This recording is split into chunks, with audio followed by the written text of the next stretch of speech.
Hoy, aquí en Radio Debate Sport, le metemos el bisturí como nos gusta a la figura de este gladiador. Vamos a analizar ese gol que dejó mudo a Brasil la noche que marcó el regreso de Liga a la élite.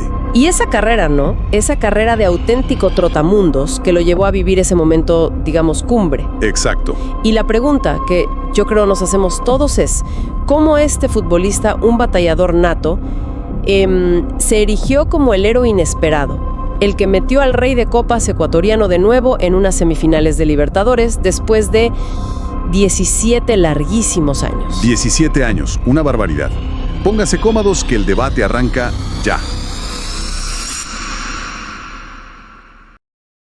Olvídense de las canteras europeas, los lujos técnicos. Este es un 9 forjado acá, en el fútbol sudamericano.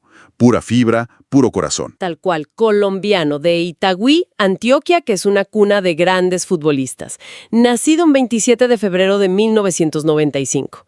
Llegó a esa noche mágica con 30 años cumplidos. 30 añitos, 1,80 m de estatura, delantero centroclásico, el típico 9 de área, con el 16 en la espalda blanca de LDU. Y ese apodo que lo acompaña, gladiador, bueno, yo creo que describe perfectamente su esencia en la cancha, ¿no? Totalmente. No es el delantero que te enamora con un túnel, con un control exquisito. Lo suyo es otra cosa.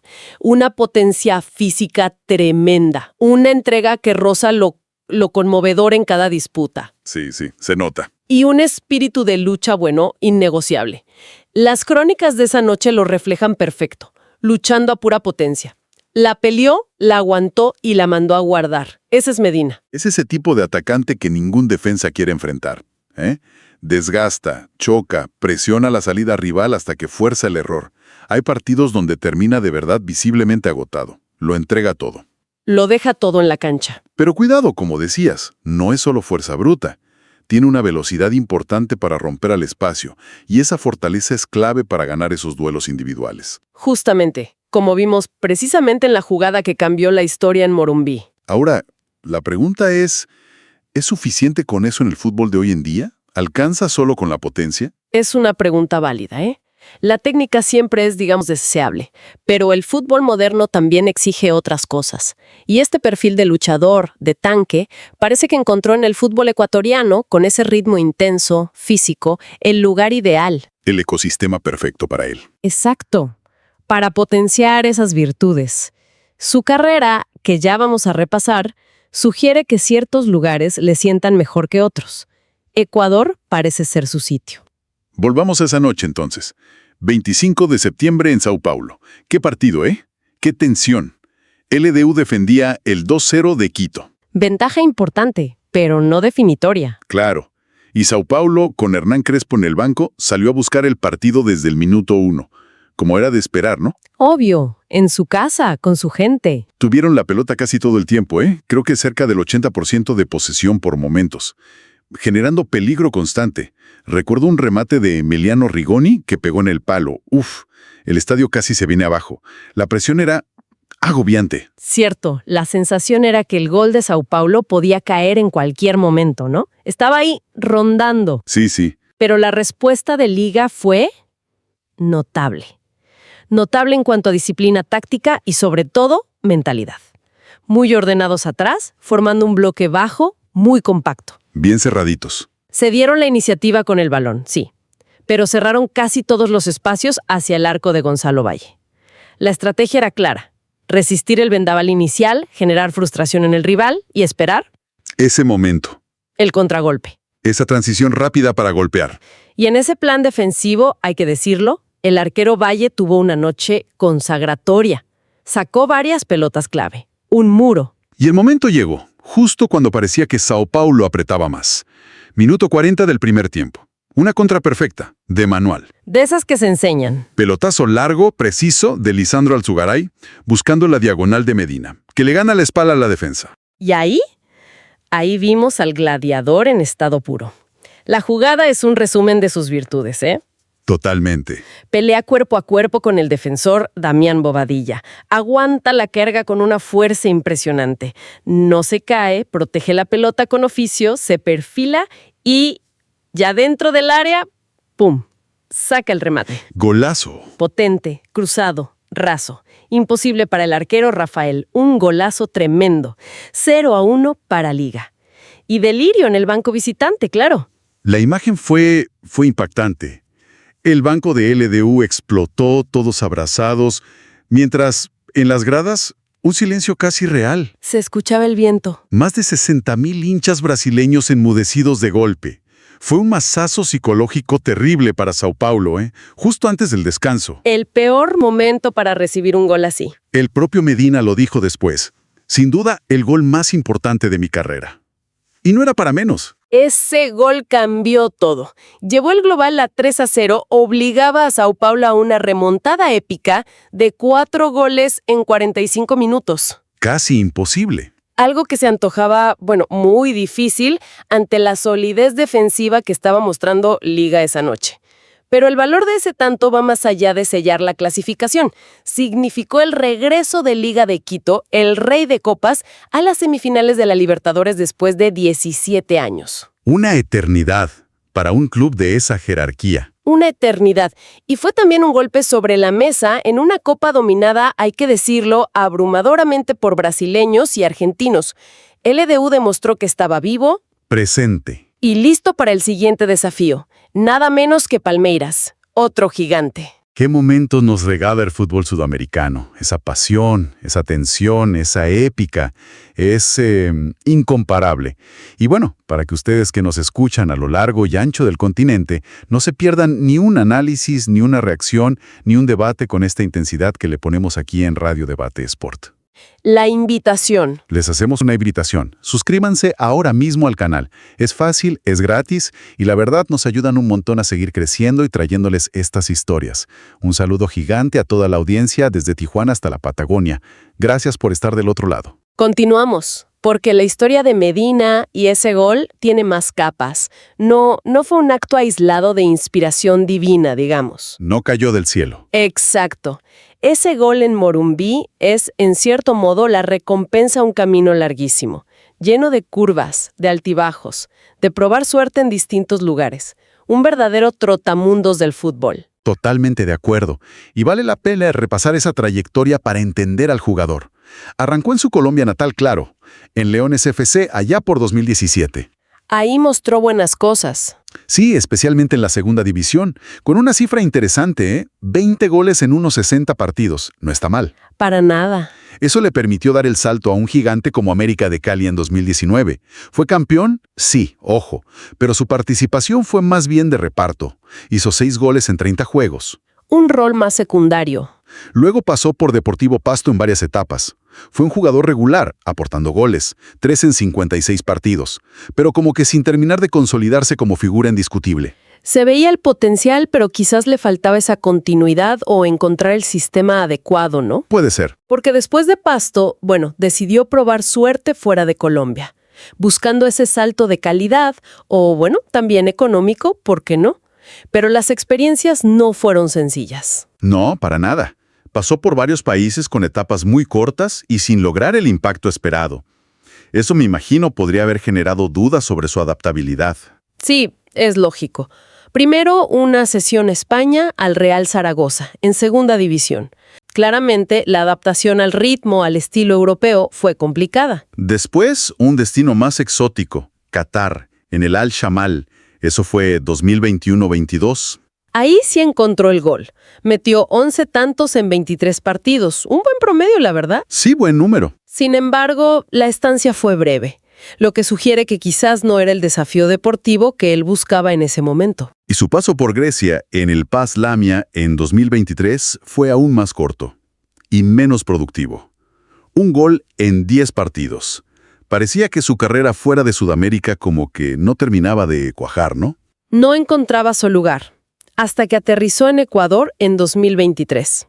Y ahí, la historia cambió radicalmente. El fútbol de la Liga Pro Ecuatoriana pareció encajarle a la perfección. Como anillo al dedo.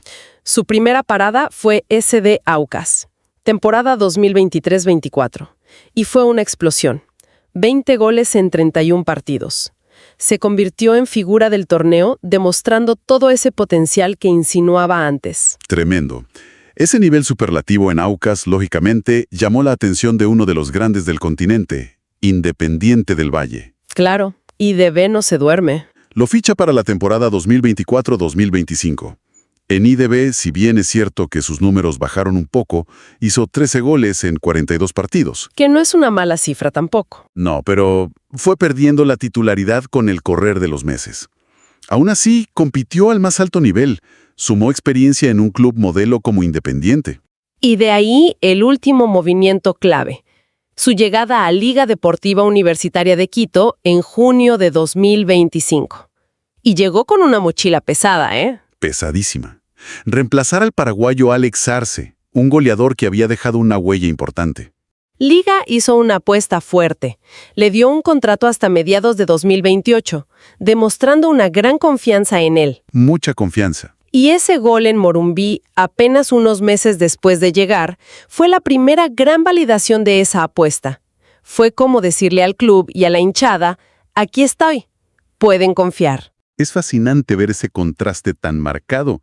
Su rendimiento en Ecuador, tanto en Aucas como ahora empezando en Liga, comparado con sus pasos por Europa o incluso Qatar. Es entonces el fútbol ecuatoriano, con esa intensidad física, esas transiciones rápidas, el caldo de cultivo ideal para un gladiador como Medina. Los hechos parecen indicarlo, ¿no? Mientras que en ligas quizás más tácticas o más técnicas no pudo brillar tanto, en Ecuador encontró un escenario donde su potencia, su velocidad en espacios largos y su capacidad de lucha marcan diferencias constantemente. Es la clásica historia del jugador que encuentra su lugar en el mundo, su hábitat. Tal cual. Ahora, metámonos con los números fríos, esos que a veces son crueles pero que también nos dan perspectiva.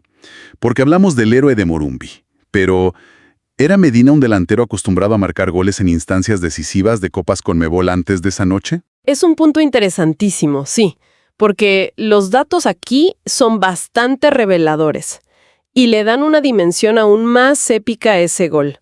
Si revisamos sus estadísticas en torneos Conmebol antes de ese partido contra Sao Paulo, bueno, los números son sorprendentemente bajos para un delantero de su trayectoria. Datos que redimensionan la hazaña, me interesa. Mira, en Copa Libertadores, la máxima competición, ese gol contra Sao Paulo fue su primer gol en toda la edición 2025.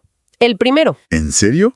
Y si miramos más atrás, en toda su carrera previa solo había marcado otro gol en Libertadores. Uno con Aucas en la fase previa de 2024. O sea, Es decir, antes de silenciar el Morumbí, solo tenía un gol en toda la historia de la Copa Libertadores. un solo gol. Increíble. Eso sí que es un dato. Y en la Copa Sudamericana, la otra mitad de la gloria. En Sudamericana, su registro era de un gol, marcado cuando jugaba para Deportivo Pasto, allá por 2021. Ajá. Por lo tanto, sumando ambas competiciones, antes de ese crucial partido de cuartos de final, Jason Medina había disputado 16 partidos en torneos Conmebol y había convertido apenas 3 goles. 3 goles en 16 partidos internacionales. Eso sí que es un dato fuerte, ¿eh? Convierte la narrativa del héroe inesperado en algo mucho más literal. Totalmente. No era el goleador fiable en estas instancias. Era el hombre que apareció en el momento justo, contra todo pronóstico estadístico. Ese gol vale doble o triple, entonces. Exactamente. Le da un valor simbólico enorme. Y si miramos sus números específicos en Liga hasta ese momento, llevaba 14 partidos jugados con la camiseta alba, con 3 goles anotados, 2 por la Liga Pro local y este gol trascendental en la Libertadores. La apuesta de Liga ya pagó. La inversión y la confianza de Liga ya habían dado un rédito histórico, un momento que la hinchada seguro no olvidará jamás. Sus números globales de carrera, que son 271 partidos y 87 goles hasta ese punto, son buenos números. Son buenos. Con picos claros en Leones y sobre todo su brillante etapa en Aucas. Pero ese bajo registro en Conmebol hace que lo de Morumbí sea realmente especial. Definitivamente. Y bueno, hablando de datos y análisis, sabemos que esto es lo que les gusta a ustedes, nuestra audiencia futbolera. Entender el juego más allá del resultado. Si disfrutan de esta manera de vivir y debatir el fútbol, aquí en Radio Debate Sport. Con pasión, pero también con información, con análisis. Les renovamos la invitación. Claro, les renovamos la invitación. Suscríbanse al canal. Es un gesto simple. Activen la campanita también. Así no se pierden nada. y así nos ayudan a seguir adelante con este proyecto. Y mandamos otro abrazo enorme a todos los que nos escuchan a lo largo y ancho de nuestra América Latina. Su compañía es nuestro motor. Gracias. Bien, hagamos una síntesis entonces. ¿Qué nos deja la historia de Jason Medina hasta este punto clave de su carrera? Para mí, es un ejemplo clarísimo de perseverancia. Sin duda. No es el crack que apareció y deslumbró desde juvenil, es el trabajador del fútbol, el luchador que dio muchas vueltas, superó momentos difíciles, buscó y buscó hasta encontrar su ecosistema ideal. Su lugar. Y esa noche del 25 de septiembre de 2025, en un escenario imponente como el Morumbí, llegó su consagración. Dejó de ser el reemplazo de Arce para ser Jason Medina, el héroe de Liga, el gladiador que silenció Sao Paulo. Y la historia no termina aquí, ¿eh? Con Liga clasificado a semifinales para enfrentar al siempre poderoso Palmeiras. El desafío es mayúsculo. Durísimo. La gran incógnita ahora es si ese golazo fue un pico de rendimiento aislado, una noche mágica e irrepetible, o si marca el inicio de su consolidación como el delantero decisivo que LDU necesita en las grandes citas continentales. Esa es la pregunta clave ahora. Por edad, tiene 30 años y por la competencia feroz que hay en la selección Colombia, su gran legado probablemente se construya a nivel de clubes. Eso parece lo más lógico. Sí, seguramente. Pero para la gente de Liga, para la rica historia del club, su nombre ya tiene un capítulo dorado asegurado. Eso es indiscutible. Y les dejamos una última pregunta picando, para que la piensen, la debatan en casa, con amigos. Más allá del gol, más allá de la clasificación de Liga, ¿qué nos dice la figura de un jugador como Jason Medina? Con ese estilo aguerrido, potente, de lucha constante, ¿qué nos dice sobre las tendencias actuales del fútbol sudamericano? Interesante reflexión. Ese fútbol donde a veces parece que la garra, la resiliencia, la capacidad de competir físicamente pesan tanto o más que la pura técnica o el talento innato. ¿Es Medina un símbolo de esos jugadores que emergen desde abajo, sin el cartel de las grandes proezas, pero que a base de corazón y esfuerzo se abren camino y triunfan? Da para una buena charla, ¿eh? Para analizarlo. Y con esa reflexión nos vamos despidiendo por hoy en este análisis a fondo de Radio Debate Sport. Ha sido un placer recorrer juntos la historia de Jason Medina y la noche épica de Liga de Quito. Gracias por la sintonía. Los esperamos en la próxima. No olviden seguirnos, comentar, que el debate futbolero nunca se detenga. Un abrazo de gol para todos y todas, desde el Río Bravo hasta la Patagonia. Esto fue Radio Debate Sport.